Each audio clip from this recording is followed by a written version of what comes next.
Alright, YouTube, what's the word? I know you haven't heard from me in a while, so I'm not showing nobody my car yet, because my car is finished, but we had a little issue going on with the lip, because the front lip was supposed to be factory fitment, and it fit like garbage. So we had to cut it, mold it, extend it, and anyways, the car is done, but the lip's gonna have to be another 2 weeks, even though I waited 2 months to get this lip. It's just not fitting the way it should. It fit like garbage. But on the other note, we're not talking about that today. Today, basically, I got a car show that I was supposed to do tomorrow, but unfortunately, I won't be able to make it. For the last 3-4 days, I've been getting a random misfire in my car. So I don't know if you know, but I did upgrade to a high performance coil pack in this car. And the day I did the spark plugs the same day, because I figured what's the point of doing a high performance pack if you're not going to upgrade the spark plugs. Well, the day I went to go order the spark plugs, they didn't have the expensive ones that I usually use, so I didn't want to wait. And me being impatient, I switched over to the cheap ones. But that was supposed to be a temporary fix. For the last couple of days, I've been getting this code for the random misfire, and I've been clearing it every single time because it's just been a random misfire, and it's not telling me which one. So today, my car finally decided to tell me which one, which was the random misfire, which was still in the 2, still in the 4. So as I take out the spark plug, it's saturating in oil, which means I'm gonna have to do a valve cover gasket in this car. But what can you do?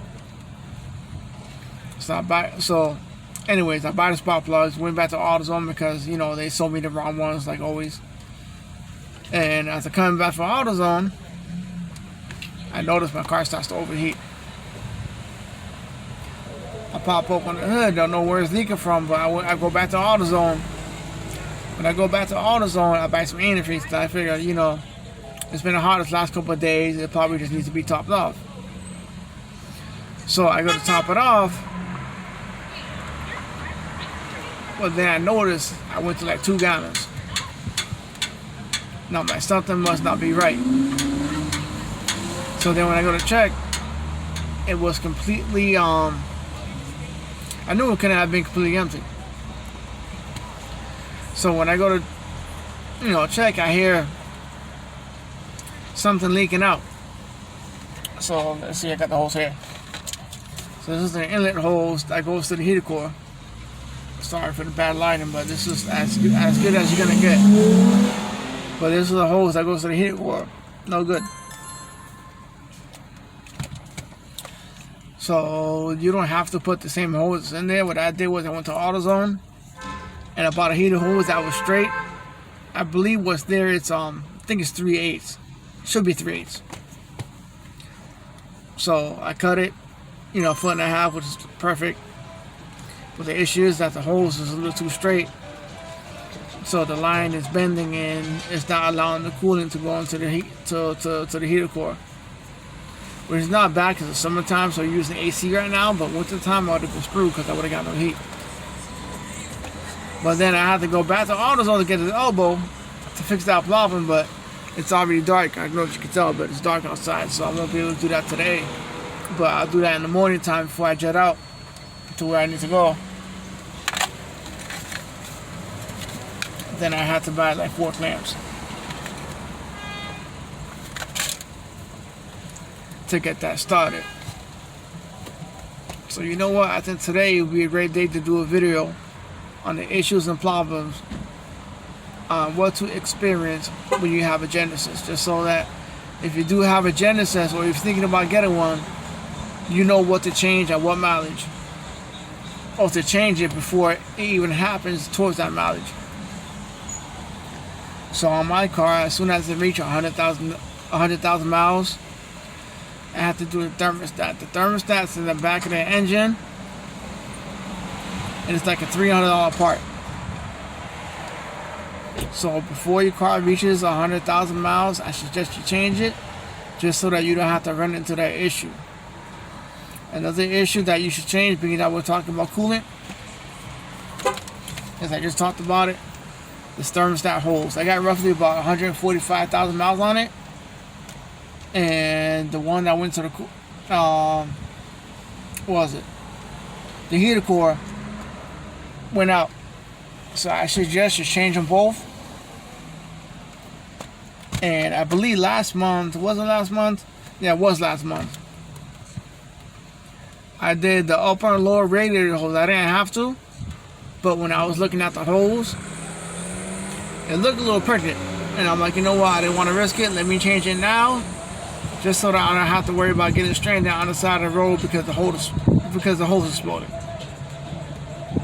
Because usually around like 140,000 miles, I would plan on doing the ones for the heater core and do the ones that go to the radiator. And then my radiator, I changed it right around 120,000 miles. That's where I changed it. So prepare to do that as well. Mine it leaked because the plastic that's on the radiator gets brittle, and it had cracked, and then that's where it was leaking from. Another issue, which I'm going to tell you, which is going to be not really an issue, but a great upgrade for your vehicle, is you can switch over to the Brembos that come out to 2012 or 2010 Genesis Coupe R-Spec.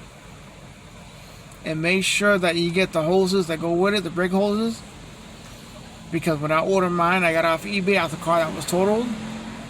And the person didn't know how to take them off, and they cut the line, so I had to get new lines. But since you're in there, you might as well upgrade to the stainless steel lines and make sure that you get the rotor that belongs to that caliper.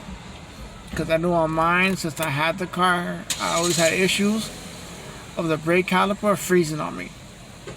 So every time I did a brake change, no matter how good I lubed it, that was an issue that I dealt with. So that's one thing.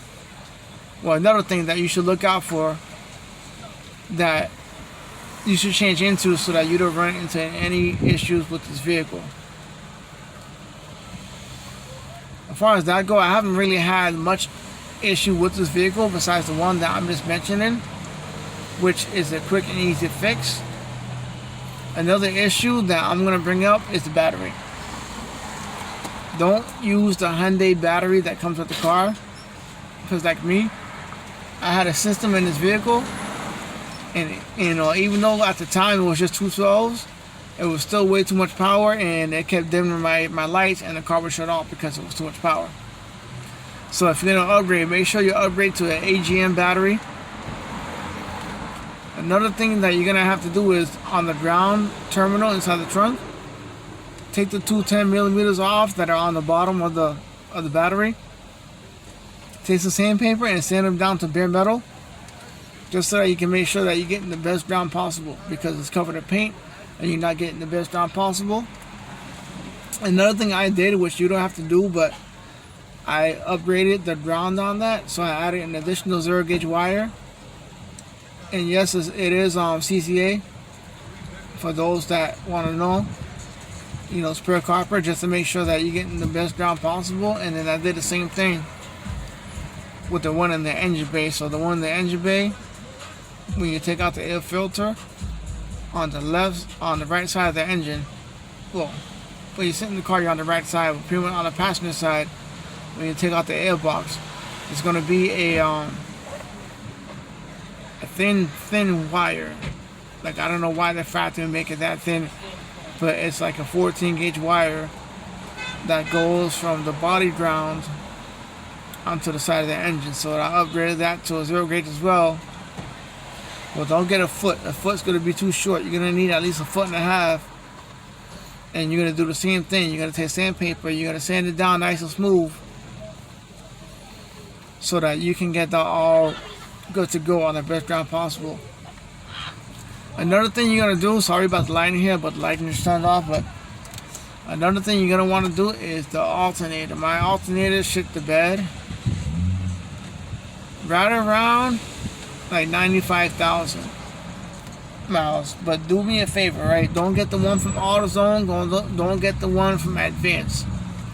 Those, when I had them in my car, it was nothing but trouble, because I went to like 6 different alternators. The battery light kept coming on, and the alternators was just completely crap. The one that I switched to was from American Alternator, and it's a high output alternator. I believe it's 250 amps. And another thing that I did was I added an additional ground to my alternator, so the bolt that goes from the front of the alternator to a nearby bolt that I found, and I also took sandpaper, grinding it down smooth so that I get the best ground possible. And now my lights are no longer dimming. I'm getting better connectivity, and also with the newer alternator, my car is charging better. So before my factory alternator, I would charge with like 14.3. But my new alternator, being at the high output alternator, the car charges right now roughly around, so like 12, maybe like, no, not even 12. Well, on a cold start, it's like right around 14, but once the car warms up, it charges right around like 11.7. Because, you know, it charges low like that, so you don't blow the battery or overcharge it. But that's the best upgrade you can do to your vehicle. And those are really the main issues I dealt with, besides the horn, because the horn also is like brittle plastic. So you should think about upgrading that as well, because on mine, one day my horn stopped working. When I took my bumper off, I noticed that one horn was cracked from the horn being so brittle, and then the other one just like completely like fell apart as I was taking it apart. And I got a video on that too when I upgraded to the bad boy horn, but you can use any horn you want. As far as that go, if you got any questions or issues, feel free to send me a message, and I will definitely write back and try to help you out with your issue with your car. But it has to be Genesis specifically. And pretty much if I run into the issue, I'll tell you how to fix it. Alright, YouTube, we out. The next video you're going to see is basically going to be the lip on the car. So stay tuned. And the full introduction of the whole car, the car out the body shop, and then everything looking good again. So stay tuned for that. I'm out of here.